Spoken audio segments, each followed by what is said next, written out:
I used to wonder if mindset really mattered.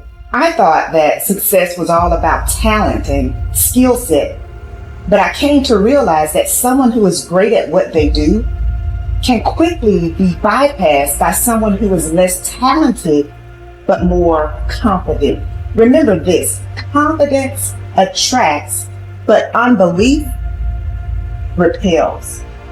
So if you have a mindset that you are average or that you never get great opportunities, without realizing it, you are creating your reality. Many of the people you look up to, they are not super smart or super talented. You are just as smart and talented as they are. They just latched onto their dream and developed the mental fortitude necessary to keep going when they were feeling the frustration that you might be feeling right now. A belief can create the disease as much as a belief can create the healing. And I go, so the significance of this is profound because nobody talks about the negative belief. And I go, negative beliefs are powerful. It's called nocebo, as you mentioned.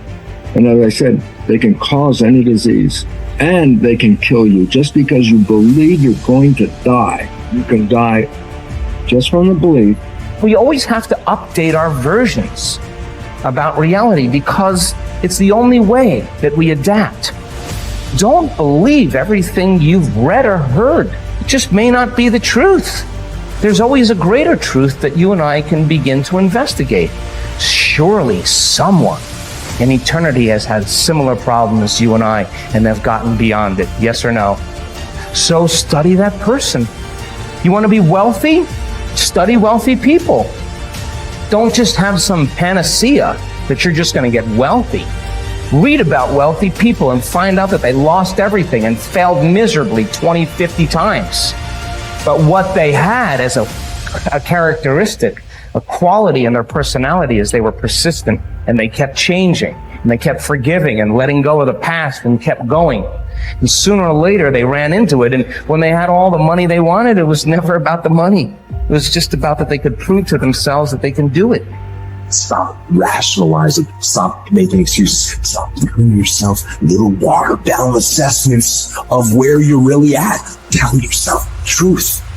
Are you making yourself better? Or are you making yourself worse? Are you moving forward or are you moving back? Anything that you have that you feel is a negative, it doesn't matter. Anything you feel it's a positive, it doesn't matter. We're still the ones that make the decisions and we're the ones that move the needle because no one's doing it for us. We want to change the world, we decide we're going to change. We want to change the economy in our home, we have to decide. We want to change the amount of time we spend with family or live into our true purpose or be the woman or God or man God designed us to be. No one else is doing it for us. But what we can do is what you're doing. Gain capabilities from people who've already been there. Be a part of a group bigger than yourself. You already got the capabilities. You're already a part of a group bigger than yourself. You already got the support of this amazing family. I think true behavior change is identity change. And it's this shifting of your self-image, your beliefs, or the way you look at yourself. Because it's one thing to say that I want this, and something very different to say I am this. So people walk around with beliefs like that all the time. I'm not a language learner. I'm not good at math. I'm terrible with directions. I'm not good at remembering someone's name. Yeah. And once you have those type of, once you adopt that identity, it becomes very easy to just reinforce that over and over again. And so these three levels that you mentioned, outcomes, process, and identity, all three matter. But I think the key is that you want the direction of change to be in the right way, the right arrow. So if you start with the outcomes, if you start with the result, then you're like, oh, I really want this thing, and here's my plan for getting it. And most people just never think about the identity that comes underneath that. Like they think, I want to lose weight or I want to be skinny, and if I follow this diet, then I'll be skinny. And then they don't really give any thought to the beliefs behind their behavior. But if you start the other way around, if you start at the identity, you say, all right, who's the type of person that could lose weight? Well, maybe it's the type of person who doesn't miss workouts.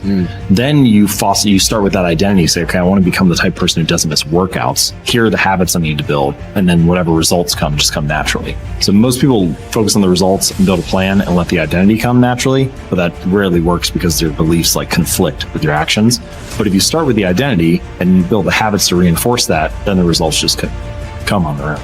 You are quite capable, and I don't even know what you earn, but I do know this. You can turn your annual income into a monthly income. You're very capable of doing that. Now, you may think that I'm exaggerating, You can't exaggerate when you start talking about the potential of a human being.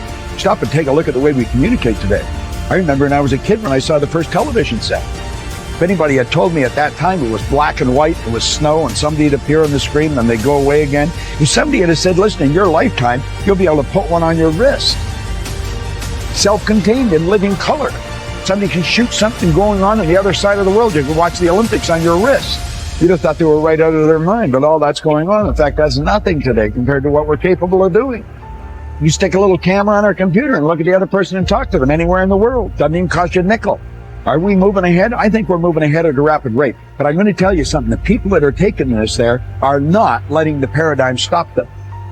And I don't want you to let the paradigm stop you. I want you to stop and think of where you're going and what you're doing. And when you go to break out of the paradigm, it's because you're using a bigger idea than what you're conditioned to. Now remember I said that conditioning is cause you to feel comfortable? It's only when you go to change the conditioning that you feel the discomfort. And when you get emotionally involved with it, you can be thinking of the change until you internalize it, nothing happens. But the second you internalize it, everything goes haywire. Why? You're dealing with the central nervous system. You're messing with the paradigm. You've heard the saying, habits die hard. Well, you put 1,000,000 of them together and see what happens. Yet it's like a wall, and you bounce off that wall, and you'll go back and live in your conformed or, state of bondage and justify why you should stay there. Don't let that happen. Absolutely refuse to let that happen. If you've got an inspiration to move, to quit your job, to start a business, whatever you want to do, step out and do it. I mentioned in another series that God's gift to us was more talent and ability than we'll ever hope to use in our lifetime. And our gift to God is to develop as much of that talent and ability as we can in this lifetime. The future belongs to the risk takers, not the security seekers. Life is perverse in the sense that the more you seek security, the less of it you have. But the more you seek opportunity, the more likely it is that you will achieve the security that you desire. Whenever you feel fear or anxiety, and you need to bolster your courage to persist in the face of obstacles and setbacks, switch your attention to your goals. Create a clear mental picture of the person that you would like to be, performing the way you would like to perform. There is nothing wrong with thoughts of fear as long as you temper them with thoughts of courage and self-reliance. Whatever you dwell upon grows. So be careful. And this brings us to a very important mental principle called the law of accumulation. The application of this law is a fundamental reason for success in every field, including yours. This law says that every great life or great career is an accumulation of hundreds and perhaps thousands of efforts that nobody ever sees or appreciates. Great success is the result of countless hours, maybe even months and years, of preparation and hard work toward the goal of becoming very good at what you are doing. This law of accumulation says that life is very much like a balance sheet with both credits and debits. Every time you do something positive to enhance your abilities and to improve your life, you get a credit on the credit side of your ledger. Each time you waste your time or neglect to take advantage of an opportunity to learn and grow, you get a debit on the debit side of your ledger. Here's the key. Everything counts. Everything that you do or fail to do is written down and totaled up on your balance sheet. Everything that you do or fail to do counts in some way. Nothing is neutral. Everything is either moving you toward a better life or moving you away from it. Everything counts. A successful, happy, self-confident person is an individual who has consciously and deliberately built up a lot of credits on his or her balance sheet. An unhappy, negative, or insecure person is a person who has a lot of debits on his or her balance sheet, because the only things that count are your actions. It seems that every positive and constructive action you engage in adds up and increases your levels of self-confidence and self-esteem.